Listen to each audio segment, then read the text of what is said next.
Hi, today we're going to talk about Adlerian theory by Alfred Adler. His theory is called the theory of individual psychology. Now, as you know, he was acquainted very well, knew Freud very well, and Adler is one of my favorite theorists. And the reason for that is because in my mind, uh, many of the modern theories drew ideas from Adler's original theory. And even though he didn't expand on those concepts, like basic concepts of cognitive uh, behavioral theory or cognitive theory or REBT, um, he started those concepts through the use of his original techniques. And in your notes, I included a scanned copy of a much older Corey textbook.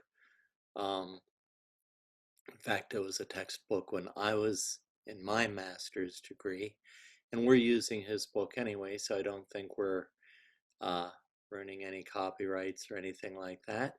Um, but it's not included in his new textbook. Um, so uh, you will have access to a lot of his original techniques. But before we go into techniques and theory, let's talk a little bit about Alfred Adler, the person, and look at some of his history. Uh, 1870 to 1937. Um, so, uh, of course, Adler was from, can you guess, Vienna. He grew up in a family of 6 boys and 2 girls. His brother Rudolph died at a very young age. Um, so, and Adler was also very ill throughout his youth. He was constantly aware of his own mortality. Adler almost died at the age of 4 from pneumonia. So we know that um,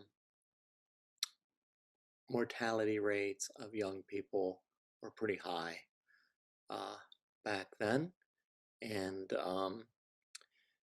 but remember when I talked about a lot of the uh, themes that are similar in the lives of these early theorists. Uh, they were dealing with the loss of loved ones or illness in their own lives at a very young age, and Adler was as well. So I think that changes an individual's perspective on life. Um,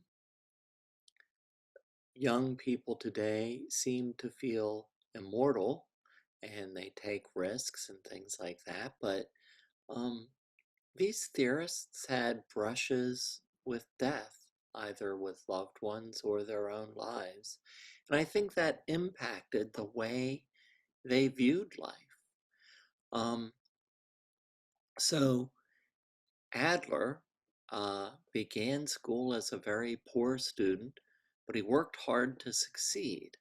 And he later studied medicine at the University of Vienna, just like Freud and others did. He practiced ophthalmology, uh, study of the eyes, and then general medicine, and later neurology. So, uh, quite a bit of expertise in various areas. And after neurology, of course, a study of the mind, the brain, uh, he went into psychiatry. And that's what led him into this specific theoretical field. One of his primary interests was incurable childhood diseases, and this was most likely a response to his own childhood illness and the loss of his brother at a very young age. Um, so Adler worked and consulted with Freud for almost 10 years. So they were pretty close. He had even been president of the Vienna Psychoanalytic Society. However, of course, Freud and him argued when Adler wanted to pursue his own ideas and expand upon Freud's theory. Freud would not have that, and they separated. So Adler resigned the position in 1911, and the very next year he formed his own society for individual therapy. Now, Adler served, as a number of other theorists did, in World War I as a medical doctor. So let's just get an image of what World War I was like and how this might have impacted his view of psychology and psychiatry. So prior to World War I, it was not modern warfare, but in World War I, there were major advancements in military technology.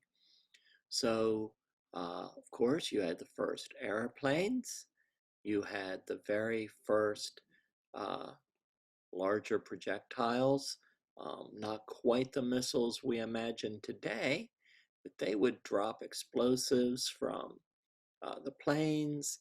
They had mortars that would explode. They had machine guns. Um, and much of the warfare uh, was trench warfare. And most of it was a line between France and Germany. And if you imagine how wet and dangerous that was, um, you can still go to France and see the lines in the ground where the trenches were originally. A lot of this was uh, you were very close to the opposition, the opposite side. A lot of times I would end up in hand-to-hand combat. One of the fears was a new invention of mustard gas, and you could leave the trench. So mustard gas was heavier than air, oxygen, and so it settled at the lowest place until it was blown away and dispersed. Now, the lowest place on that battlefield was inside the trenches. So uh, you did not have very many choices. You could put a gas mask on and take your chances of breathing in this deadly gas. You could leave the trench and uh, be fired upon by the enemy defenses. There were not a lot of safe choices. So, and you never knew when these things would occur. Um, so there was this constant state of anxiety, worry, and unrest for your own physical welfare. Um, and the mortality rate, the death rate was extremely high. So think about this when, and they had, all kinds of explosions going on. Now, it's not only, being hit by an explosion, it actually changes the pressure surrounding the explosion. And if you are pushed back by the explosion uh, very quickly, or if you hit your head on the ground or something like that, you could experience brain damage. Usually what happens is called a contre-coup, And that's when your brain bounces off the back of your skull and hits the front of your skull. So the front of your brain controls emotions and a lot of the higher functions of our thought patterns. So when soldiers would go to the medical doctors in World War I, they were being treated for multiple injuries, but Adler had to figure out whether these injuries were because it was inside the skull. It was hard to figure out. Was this brain damage? Was it physical because of an explosion? Was it emotional? Was it gas? Was it a combination of these things? Um, Back then, they used to call it shell shock. I know my father fought, my grandfather was in World War I, my father was in World War II, and, you know, I know that, that he experienced PTSD, but they didn't have a name for it back then. I knew never to wake him up when he was sleeping. Um, One time I startled him when I was a child and he threw me across the room. It wasn't his fault. Uh, and, you know, who knows what he was thinking? He thought he was being attacked. So, uh, but back then they did not have the concept of PTSD. Excuse me. We're going to talk about PTSD specifically in the DSM class. Uh, and how the military has been dealing with PTSD, the pros and the cons. But this is where Adler thought to himself that he needed to look at the entire person to decide how to help that soldier who was wounded and displaying a lot of cognitive symptomology. Um, So you had to examine the whole person. Later, we're going to talk about pearls when we talk about Gestalt. And of course, he looks at the whole person too. He also served in World War I as a doctor. So that's just a little bit of the background. After the war, he was one of the first people to open 32 child guidance clinics in the school system in Vienna. He saw that need for children in Vienna, and this is one of the first psychological or counseling services to be created in public school systems.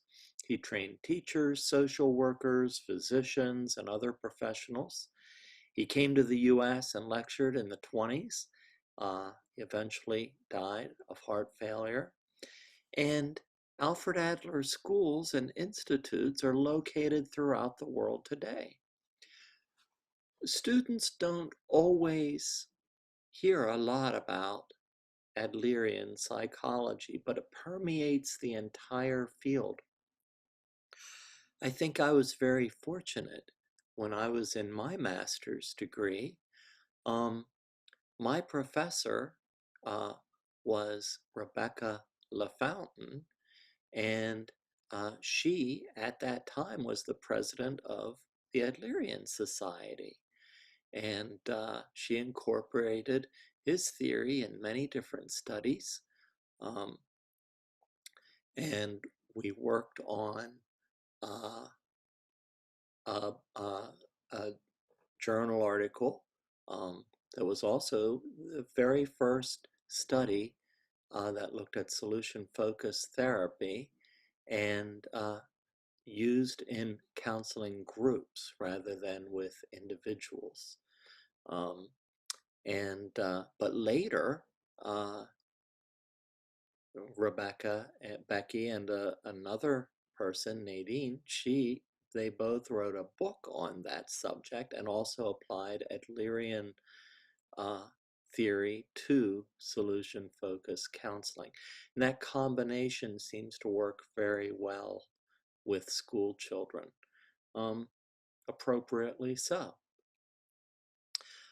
So let's look at the theory and some of his concrete uh, foundational beliefs. So Adler believed in the benefit of education on an individual and societal scale. He believed that re-educating people also reshapes society. So in the theory, let's look at some of the differences between Freud and Adler. Adler stressed social relations rather than sexual urges. Adler stressed consciousness, not the unconscious. Adler also stressed personal choice and responsibility and not blame. That's also a very existential concept. Adler does not use the medical model, even though he was a medical doctor. So that's fairly unique. Now, the other thing I'd like to say before we delve into his theory is that a lot of these concepts and a lot of the vocabulary is translated from German.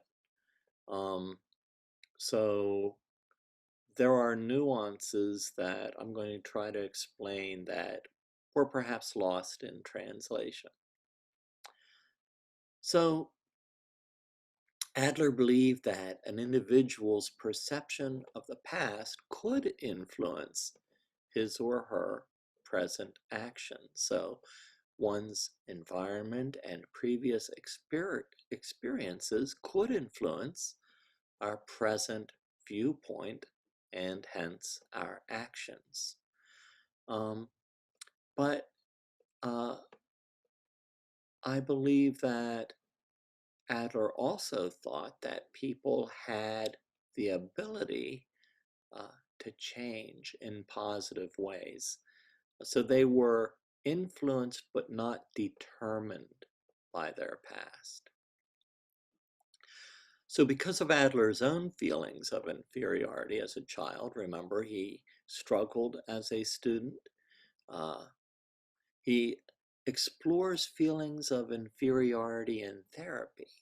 And he was the one who coined the inferiority complex. So he finds that feelings of inferiority may have either positive or negative reactions. Or positively, people may strive harder to succeed as he did himself. So if somebody's struggling in school or with a subject, that it might cause them to work harder. Now, when we talk about Bandura, social learning theory, we're going to talk about some concepts that are related to self-esteem and self-efficacy. Bandura would say, well, people with a higher self-efficacy or a higher belief that they can succeed will try harder to overcome obstacles. Now, on the flip side, though, if people would have a lower concept of self, if they don't believe they can succeed and they run into a barrier, a struggle, they may give up, and that would be a negative reaction to a feeling of inferiority. They will stop trying. So around the age of 6, we begin to plan a life goal. And, you know, even though he calls it a life goal, you know, it's not realistic. It's just little kids thinking about, hey, I want to be a nurse. I want to be a firefighter. I want to be a teacher, you know. But it's good for them to explore these possibilities. It gives them motivation. If nothing else, motivational play. And then as they move through school, this life goal will change. Their interests will change. But it will also help them to strive and to be successful. Humans take an active role in our development. Things don't just happen to us. We are active in the process. This means that our lives are influenced but not determined by heredity and environment. So influenced but not determined. The important thing is not what we have or do not have, but what we do with what we are given. So, uh, you know, it's how we work with what we have. Um, it's kind of like we have to do the best with the cards that we are dealt. Yet Adler does understand that each of us does have personal limitations. So let me give you an example of that. So I was always a very realistic person, um, probably because of my parents. When I was in kindergarten, I loved to draw and color and paint, but I learned very early that I could be self-critical. Later on, it became a little too self-critical, and I had to work on that. I was a little too hard on myself. Um, so, you know, we might have had art class in kindergarten, and, I'm looking at my picture and I'm saying, well, uh, that those legs are a little short and that face really doesn't look like them and things like that. And so I'm doing a little critique of my work, and the kid next to me might have scribbles and be extremely happy with it and thinking it's the best picture in the world. So, uh, you know, I would hope that we are somewhere in between. We enjoy the process and we don't kick ourselves. We're not too hard on ourselves, and yet we need to be realistic because each of us has our own gifts and abilities. Another example would be I loved running, and I was on track and cross country. I did a marathon when I was like 14, 13, 14. Um, and so I was a fairly decent runner. Um, but I also knew my limitations. No matter how much I practiced, could have practiced for the rest of my life, I would have never been a professional runner. I would have never been on the Olympic team. I would have never been on a national team. I knew that realistically. Um, but I took pleasure in the process. I enjoyed running, but I had to see it realistically. So many children that I used to counsel would think that they would make millions in the NBA or in the NFL. Um, Now, I'm not saying it's not possible, but they do have to look at it realistically and come up with alternatives. It's good to have a backup plan. Um, in my entire 25, 26 years of counseling, I've had one student uh, be drafted by the NFL, and they were exceptional. Um, I've had dozens every year with that same dream. So when I would work with them, I'd say, that's great. Keep that dream. You know, it's good to have a dream and work towards it. But you can have multiple dreams. Let's think about other possibilities just in case. Um, so it's good to have other possibilities as well. All right, so he incorporated phenomenology. Phenomenology um, is really putting yourself in somebody else's shoes. It is about empathy. understanding or doing the best that you can to understand somebody else's subjective reality of the world.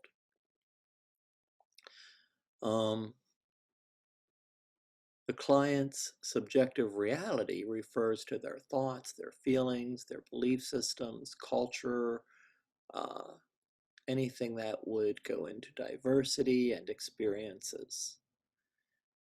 He also viewed the client holistically, just like he did the soldiers in World War I. He was one of the first counselors to look at the family system. Uh, and he is considered one of the first family system theorists. So he would look at the person holistically within the family structure and social environment. There's a few terms that we need to go over. So let's look at the term fictional finalism. It's one's imagined central goal that guides a person's behavior.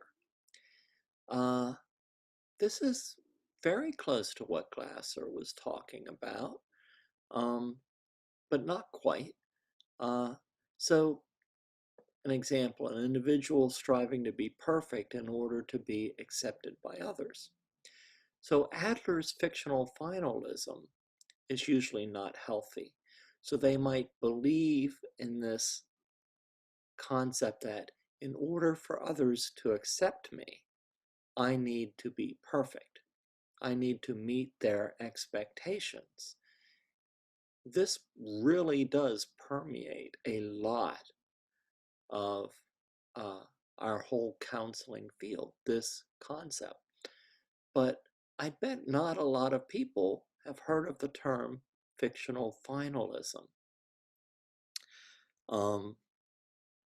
They would call this unconditional love and positive regard versus conditional acceptance, a more Rogerian term.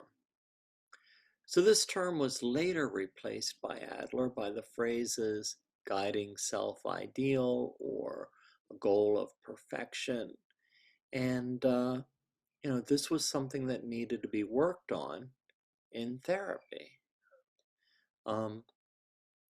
So let's look at his premises regarding personality. And there's three primary ones. Behavior is goal-oriented, okay? Glasser used that concept as well. So it might be based on past events, current environment, future goals, one's perception of self. Number two, people strive for success or superiority in order to overcome feelings of inferiority and to find significance or acceptance. So very similar to a defense mechanism of compensation. Now, I want to look at that word success or superiority. In some of Adler's books, he uses the word superiority in relation to others, like I succeed when I'm in competition with somebody else. But in most cases, it's not that way in his writings. In most cases, it is dealing with ourselves. So by superior, he's saying, well, I'm becoming the best that I can be. Or I'm becoming whatever is successful in my own mind. Now, sometimes that's positive. It's a healthy concept of success. Sometimes it's not positive. If success is based on money, but it doesn't result in happiness, then that is really not a positive self-belief. Number three, one must consider an individual's lifestyle. One's lifestyle is an individual's characteristics and personal existence. Now, he's one of the very first psychologists to do an assessment, a comprehensive assessment with a client. And he called that a lifestyle assessment. Now, it was a little different, a little more primitive than maybe an assessment we do with a client for an intake interview. But it was really one of the very first organized assessments, and it tried to look at the individual holistically. Now, this is my favorite German word. Try to remember it. It might be a bonus question, I don't know. Adler believed that we should have a social interest. He called that Gemeinschaftsgefühl. It's probably an umlaut over that last U, I'm not sure. But Gemeinschaftsgefühl, Gemeinschaft, community, Gefühl, feeling, community feeling, a social interest, a giving back to the community.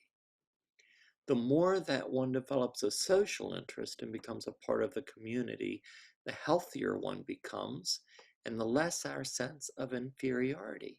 Humans have a genuine need to connect with others. And I'd like to give you an example from a personal experience regarding this. There's a time in my life, right after I earned my doctorate, that a number of things happened. I lost a grandmother who was a big part of my life, one of my caregivers. I ended a long-term relationship. I moved away to another state. I went from Pennsylvania down to South Carolina, started a new position as a professor at the Citadel, and I was also very alone. Now, all of these things combined, stress of a new position, grief and loss, the loss of a relationship, the isolation, the moving away from a secure support network and home, all of these changes resulted in some depression. I would not say it was diagnosable. It was not like a major depression, but it was pretty deep. It definitely impacted my life and happiness and sense of peace. And being, a therapist and a professor, I started applying all of the theories, everything that I had learned, to myself. And even though they gave me insight into myself, they also made me very introspective, and they weren't working. So I thought about Adlerian theory, and he said, well, become involved in something where you are helping others. And so it could be anything for clients. It doesn't have to be a church. It could be a volunteer organization. But I joined a church. We did a lot of community mission and food banks and all kinds of things for the community.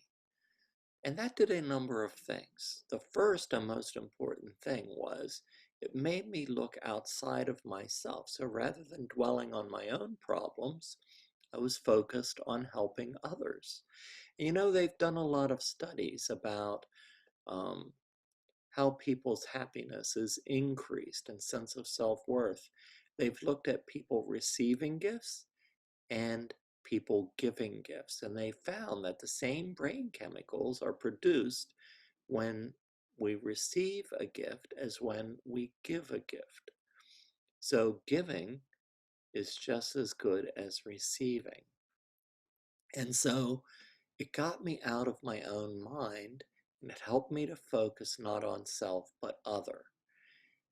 The next thing it did was started producing all those positive brain chemicals um, by doing good things for others. It also helped me to gain new relationships and not be isolated, but be connected with other people and um, make friends and have a new support network. And that's what helped me the most. And now I try to use this concept of Gemeinschaft with my own clients. Adler also looked at the family structure and birth order, and he came up with a whole uh, a subcategory of his theory called the family constellation. And this is all about birth order and family groupings, and it became part of the lifestyle assessment. He took into consideration early recollections, birth order, one's earlier lifestyles in relation to his or her current lifestyle, and I provide a sample birth order outline. Now, of course, we know that these things are not concrete. Everybody's family system is different. But as you go through it, apply it to yourself and see what's on target and what's not. I just don't think these early concepts are set in stone. They have to be flexible. So everybody asks the question, well, why don't people change and lead a healthy life? Well, if it was that easy, everybody would be a therapist. So Adler would say it was due to private logic, the concepts about ourselves, others, and life upon which an individual's lifestyle and philosophy are based. Private logic can be based on faulty assumptions or conclusions. So I would say private logic is often irrational.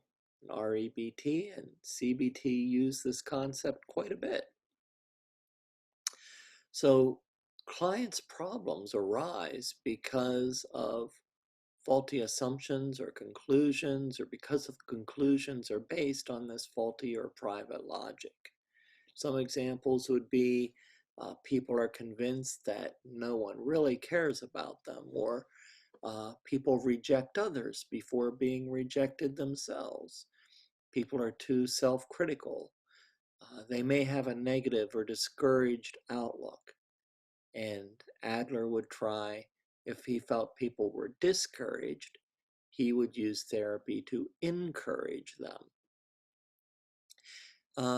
People may also struggle with poor self-esteem. They may have an inferiority complex. As a result of this, they might not be as social. They may have a fear of being hurt or rejected. And in therapy, the clients discover the purpose of their behavior or symptoms and the basic mistakes that leads to their coping and behavior. And they're able to connect these concepts. And they try to kind of correct these faulty assumptions. Now, when you learn about CBT and REBT, you'll find that it's taken right from this page, which is interesting. It's just put in a different format. Teleology is the study of goals and goal-directedness of behavior. And that's really Glasser's choice theory. Now, I did put in a page of notes by Dreikers. He calls it ABT, Adlerian Brief Therapy. One of the biggest criticisms of Adler's theory is that there was no organization to it. It was a lot of concepts thrown together in a narrative format, but it didn't really have a theoretical outline. It didn't have steps. So Dreikers was very enthusiastic with Adlerian theory, and he put together these steps. And you can read through these steps on your own and try to remember, you know, number one, two, three, and four, um, and the capital letters at least. Maybe not the smaller letters, but there's a lot of vocabulary there as well. So, and then there's a lot of links here for the various Adlerian societies and their locations and schools. Then there's the photocopied pages, and you can see faint underlines, but try to remember the first three sentences maybe, or put it into your own words. Look at all of the different skills and techniques. Spitting in the soup, that's a pretty interesting technique. If a client is using some kind of defense mechanism, you talk about, well, what kind of payoff are you getting from this?